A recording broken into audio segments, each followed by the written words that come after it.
नमस्कार दोस्तों।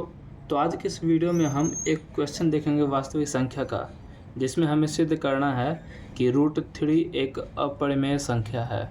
ठीक है, तो चलिए इसे बनाते हैं। तो इस तरह के क्वेश्चन में हम क्या करेंगे, सबसे पहले यह मान लेंगे कि √3 एक परिमेय संख्या है। उल्टा मान लेंगे, अगर हमें सिद्ध करना है अपरिमेय संख्या तो मान लेंगे कि ये √3 एक परिमेय संख्या है। अगर हमें सिद्ध करना होता कि ये परिमेय संख्या है तो हम मानते हैं कि अपरिमेय संख्या है। ठीक है, तो अगर हम मानते हैं कि यह एक परिमेय संख्या है तो अगर ये सेटिस्फाई करेगा उस कंडीशन को, अगर ये परिमेय संख्या के कंडीशन को सेटिस्फाई करेगा तब ठीक है, परिमेय संख्या है। लेकिन अगर सेटिस्फाइड नहीं करेगा परिमेय संख्या कंडीशन को, तब हम कह देंगे कि ये अपरिमेय संख्या है। तो सबसे पहले यहाँ पे लिखते हैं हम,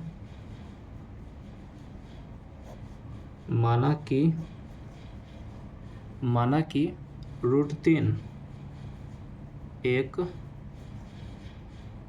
परिमेय संख्या है।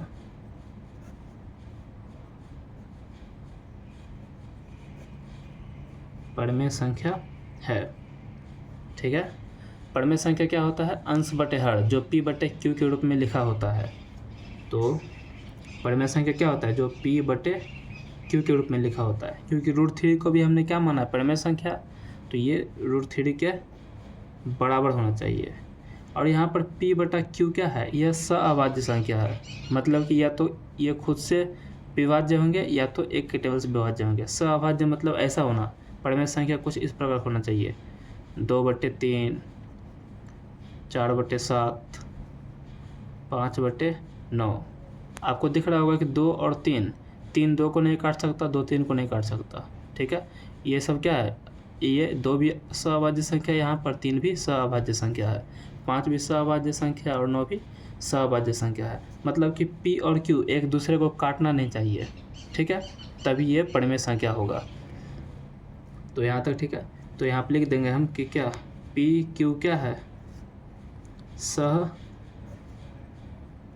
संख्या, सअभाज्य संख्या। ठीक है, और यहाँ पे q का जो मान है कभी भी 0 के बराबर नहीं होना चाहिए। अगर 0 के बराबर नीचे हर में 0 आ जाएगा तो ये अपरिभाषित हो जाएगा। आगे बढ़ते हैं। तो अब हम क्या करते हैं, इन दोनों साइड को क्या करते हैं, वर्ग करते हैं, दोनों तरफ वर्ग कर देते हैं। क्योंकि ये परिमेय संख्या है तो वर्ग करने पे कोई असर नहीं पड़ेगा। तो दोनों तरफ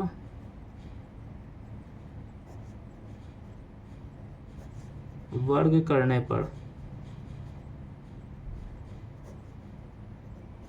क्या हो जाएगा, इधर p² बटे q², और इधर क्या हो जाएगा, √3 का स्क्वायर क्या होता है, √3 गुने √3, तो क्या हो जाएगा, 3 हो जाएगा। अब क्या करते हैं, हम 3 को इधर लाते हैं और q² को उस साइड ले जाते हैं, तो क्या हो जाएगा,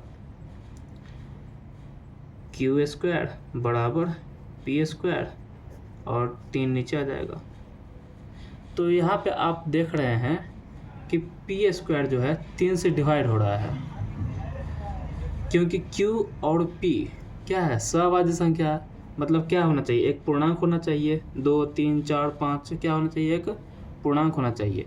तो यहाँ पे p² में जब 3 से डिवाइड किया गया तो q² के बराबर आ रहा है। इसका मतलब क्या है कि 3 जो है p² को डिवाइड कर रहा है। यहाँ पर क्या है, p² 3 से विभाज्य हो रहा है। तो ये कैसे हो सकता है, हमने तो कहा था कि p सअभाज्य संख्या जो कि किसी से विभाज्य नहीं होगा, लेकिन यहाँ पे ये क्या हो रहा है, 3 से विभाज्य हो रहा है। यहाँ पे हमने जो माना कि परिमेय संख्या है, ये उसका खंडन कर रहा है। तो यहीं पे पता चल जाता है कि √3 क्या है, एक अपरिमेय संख्या है। लेकिन जैसे p² 3 से विभाज्य हो रहा है, वैसे ही चेक करेंगे हम आगे कि क्या ऐसा q² के साथ भी होता है। तो अब हम क्या करते हैं, यहाँ पे सबसे पहले लिख देते हैं p² 3 से विभाज्य है, 3 से विभाज्य है। मान लीजिए कि यहाँ पर विभाज्य है, विभाज्य कैसे होगा, ये p जो है 3 का टेबल होगा तभी न विभाज्य होगा। ठीक है, p 3 का टेबल होगा तभी विभाज्य होगा। 3 का स्क्वायर देखिए, जैसे 3 हो सकता है, 6 हो सकता है, 9 हो सकता है, 12 हो सकता है। तो ऐसे ऐसे अगर होगा तभी विभाज्य होगा। तो इसका मतलब क्या है, अगर 3 का स्क्वायर मतलब कि 9 3 से डिवाइड हो रहा है, तो 3 भी क्या होना चाहिए, डिवाइड होना चाहिए।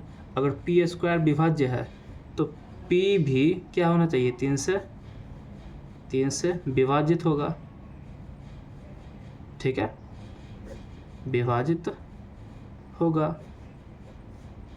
ठीक है ना। तो अब आगे देखिए, अब हम क्या करते हैं, एक नया पूर्णांक मानते हैं। जैसे कि आप देख रहे हैं ये जो पी क्या है, पी 3 का गुणांक है, मतलब कि 3 का पहाड़ा होगा तभी 3 से डिवाइड होगा। तो हम मान लेते हैं, माना कि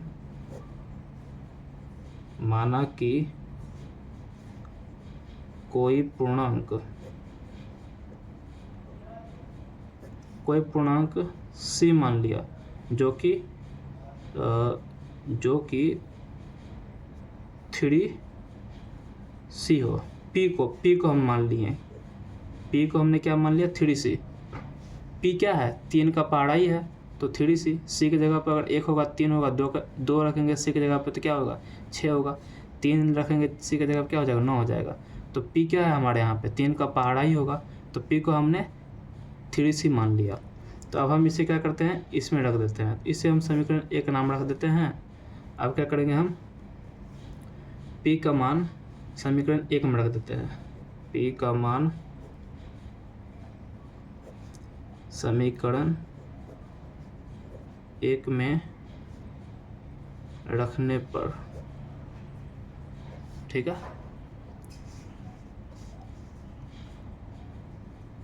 क्या हो जाएगा, क्यू स्क्वायर बराबर पी की जगह पर हम रख दिए 3c का होल स्क्वायर हो जाएगा, नीचे 3 है तो क्यू स्क्वायर बराबर 9c स्क्वायर बटे 3 से कट जाएगा 9 कितने बार, 3 बार में, तो क्या हुआ, क्यू स्क्वायर बराबर 3c स्क्वायर। अब क्या करते हैं, इस 3 को इधर ले आते हैं तो क्या हो जाएगा, c स्क्वायर बराबर क्यू स्क्वायर बटे 3। तो आप यहाँ पे देख सकते हैं कि 3 को हमने क्या माना, ये c क्या पूर्णांक है, q भी क्या पूर्णांक है और वो सभाज्य है। तो यहाँ पे क्यू स्क्वायर को जब 3 से डिवाइड कर रहे हैं तो c स्क्वायर के बराबर आ रहा है। इसका मतलब क्या है, हमने माना था कि q क्या है, सभाज्य संख्या है, लेकिन ये तो 3 से विभाज्य हो रहा है। तो यहाँ से हमें ये भी पता चलता है कि q भी क्या है, 3 से विभाज्य हो रहा है। तो यहाँ पर हम लिख देते हैं कि क्यू स्क्वायर 3 से विभाज्य है। जब 3 से विभाज्य है तो q भी होना चाहिए 3 से विभाज्य, q भी क्या है, 3 से विभाज्य होगा। तो इससे हमें पता चलता है कि हमने जो माना था कि p और q परिमेय संख्या है, वो हमारी मान्यता गलत हो गई।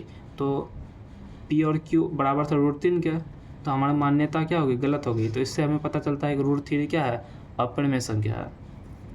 तो यहाँ पे लिखेंगे कि हमारी मान्यता, अतः हमारी मान्यता गलत थी, इसीलिए √3 एक अपरिमेय संख्या है।